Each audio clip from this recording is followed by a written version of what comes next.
Saudara-saudari yang dikasihi Tuhan Yesus Kristus, selamat bertemu kembali dalam program Arus Hayat Voice. Tema kita kali ini adalah diselamatkan dari kehinaan, harta, dan tekad. Pembacaan Alkitab kita ambil dari Matius pasal 5 ayat 45.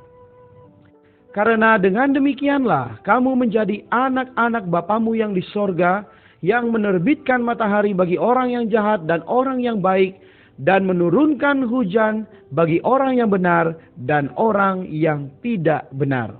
Demikianlah firman Tuhan. Saudara-saudari yang dikasihi oleh Tuhan Yesus Kristus. Reaksi orang Kristen ialah reaksi yang melampaui. Jika orang mengingini bajuku, jubahku juga kuberikan kepadanya. Jika orang memaksaku berjalan sejauh 1 mil, aku akan berjalan bersamanya sejauh 2 mil. Jika orang menampar pipi kananku, kuberikan juga pipi kiriku kepadanya. Menampar pipi berarti menghina.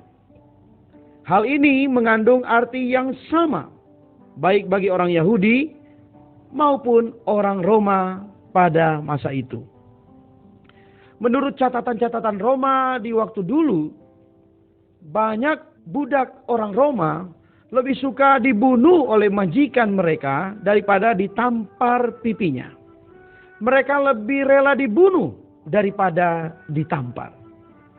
Jadi pada masa itu, menampar pipi seseorang berarti melakukan penghinaan yang paling besar terhadapnya. Baju adalah benda yang paling sah bagi setiap orang. Meskipun seseorang sangat miskin, ia tetap harus mengenakan baju. Sekalipun seseorang sangat menolak kenikmatan material, ia tetap harus mengenakan baju. Sebab ini adalah permintaan yang sangat sah. Sekarang di sini ada orang, ia tidak ingin mengambil harta atau ladang Anda, tetapi ia ingin mengambil baju Anda. Sebelum mengambil baju Anda, ia harus terlebih dahulu menanggalkan jubah Anda. Ini berarti ia akan menjamah harta Anda yang terdalam. Kalau menampar pipi berarti penghinaan, maka mengambil baju berarti menjamah harta Anda yang terdalam. Memaksa orang berjalan sejauh 1 mil, ini khusus bertalian dengan masalah tekad. Aku tidak mau menempuh jalan itu dan tidak mau pergi ke tempat itu, tetapi Anda memaksa aku.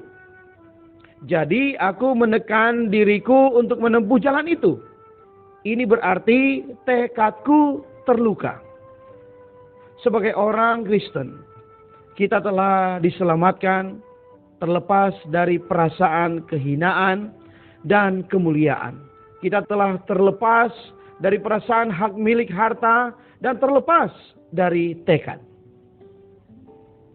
Tatkala kita di hadapan Allah, kita diselamatkan hingga ke taraf demikian.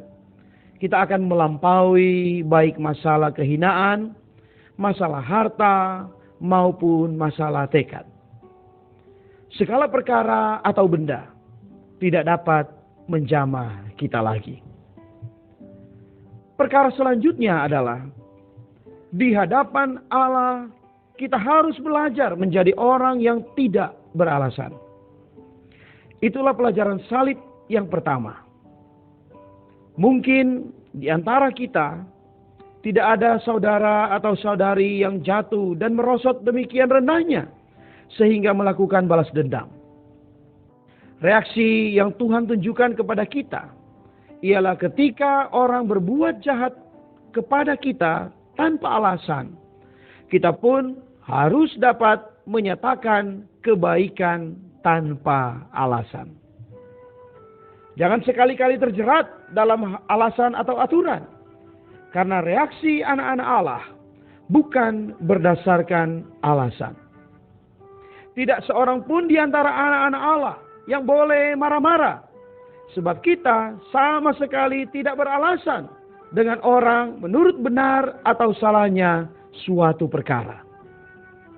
semua alasan tidak berada di dalam lingkungan orang beriman.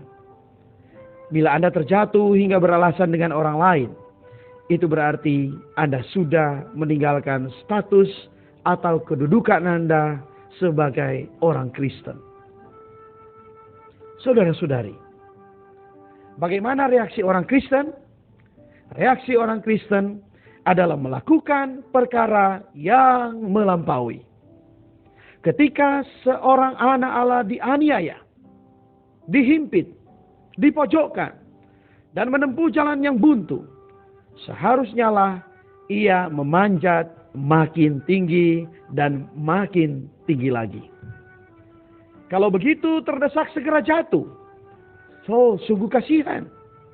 Marah-marah, beralasan, bersabar. Itu semua adalah keadaan yang patut disayangkan. Kalau saat orang makin menindas Anda, membuat Anda terjepit, tetapi Anda bisa membumbung tinggi, Anda baru benar-benar orang Kristen.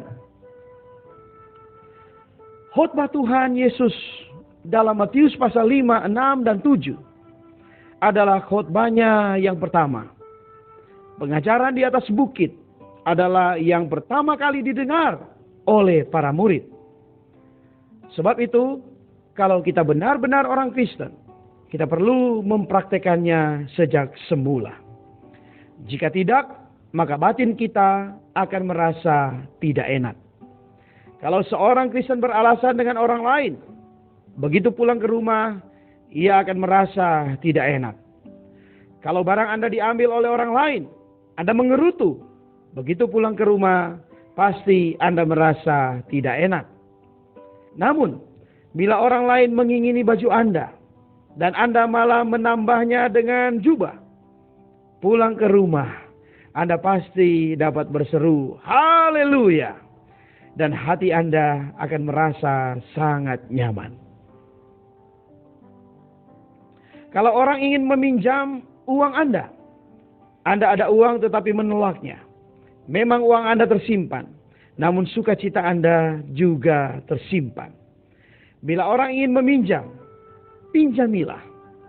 Menjadi orang Kristen yang demikian pasti membuat Anda sangat bersukacita.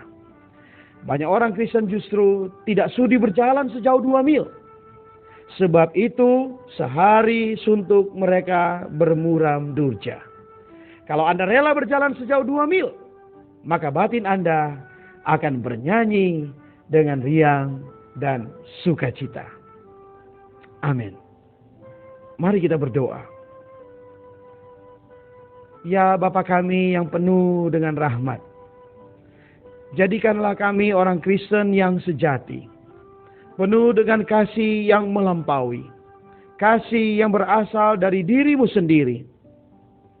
Kami damba serupa dengan-Mu ya Tuhan, serupa dengan teladan-Mu. Untuk itu, dapatkanlah reaksi kami adalah reaksi yang melampaui kedudukan, yang melampaui harta, melampaui tekad kami. Sehingga kami menjadi orang Kristen yang penuh dengan sukacita. Terima kasih Tuhan. Amin.